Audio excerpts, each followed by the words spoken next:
اسود کا بوسہ لیں۔ دوسری شکل یہ ہے کہ ہم اپنا ہاتھ حجر اسود پر ٹچ کر کے ہاتھ کا بوسہ لیں۔ اور تیسری شکل یہ ہے جو عام طور پہ عازمین حج کرتے ہیں، چونکہ حج کے ایام میں حجر اسود کا بوسہ لینا بھی بڑا مشکل ہے اور اس پر ہاتھ کا ٹچ کرنا بھی بڑا مشکل ہے، وہ تیسری شکل عازمین حج کے لیے بچتی ہے۔ وہ یہ ہے کہ دونوں ہاتھ یا صرف دایاں ہاتھ حجر اسود کی طرف کر کے ان ہاتھوں کا یا اپنے دائیں ہاتھ کا بوسہ لے لیا جائے۔ اور یہ ہاتھوں کا بوسہ لینا ضروری نہیں ہے، مستحب ہے۔ جب بھی آپ طواف کریں گے تو طواف کی ابتدا حجر اسود کے سامنے سے ہی ہوگی۔ بیت اللہ کے 4 کارنر ہیں، ایک کارنر پر حجر اسود لگا ہوا ہے جو ایک جنت کا پتھر ہے۔ دوسرا کارنر وہ آتا ہے جو حتیم کا علاقہ کہلایا جاتا ہے۔ تیسرا کارنر بھی حتیم کا ہی علاقہ ہے، اور چوتھا کارنر وہ ہے جس کو رکن یمانی بولتے ہیں۔ آپ اس موقع پر یہ بھی سمجھ لیں، حتیم جو ہے بیت اللہ ہی کا حصہ ہے، لیکن زمانے جاہلیت میں جب بیت اللہ کی تعمیر کی جا رہی تھی تو اس وقت تمام مکہ والوں نے یہ طے کیا تھا کہ بیت اللہ کی تعمیر میں صرف حلال رزق لگایا جائے گا، تو اس وقت اتنا حلال رزق جمع نہ ہو سکا کہ بیت اللہ کی مکمل تعمیر کر سکیں۔ تو مشورے سے یہ طے کیا گیا کہ کچھ حصہ بغیر تعمیر کے چھوڑ دیا جائے۔ یہ وہی حصہ ہے جس کو آج ہم اور آپ حتیم کہتے ہیں۔ ایک مرتبہ حضرت عائشہ رضی اللہ تعالی عنہا بیت اللہ کے اندر دروازے سے داخل ہو کر نماز پڑھنا چاہتی تھی۔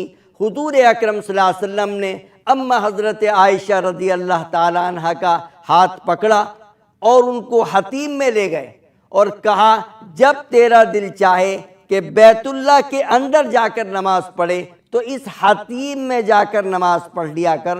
اس جگہ میں نماز پڑھنا، حتیم میں نماز پڑھنا ایسا ہی ہے جیسا کہ تم نے بیت اللہ کے اندر نماز ادا کی۔ اسی لیے طواف جو ہے وہ حتیم کے باہر سے کیا جاتا ہے۔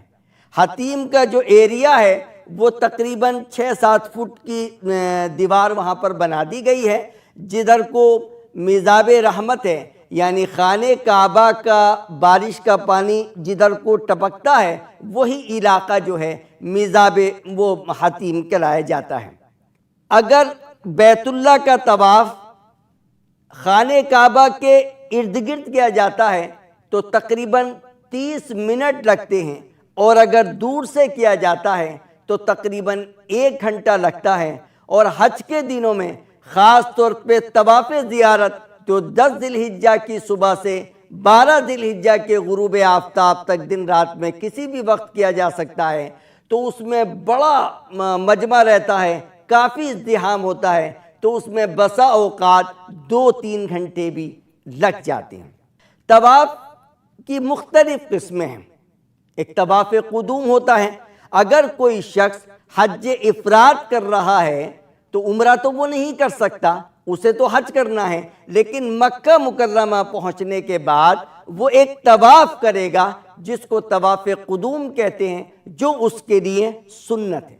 اسی طرح سے حج قران کرنے والا بھی عمرے کا طواف اور عمرے کی سعی کرنے کے بعد سر کے بال نہیں منڈواتا ہے، لیکن وہ ایک طواف قدوم کرتا ہے جو اس کے لیے مسنون ہے۔ اور اسی طواف قدوم کے بعد اگر حج کی سعی جو بعد میں کی جاتی ہے طواف زیارت کے ساتھ، اس کو اس طواف قدوم کے ساتھ حج قران کرنے والا کر سکتا ہے۔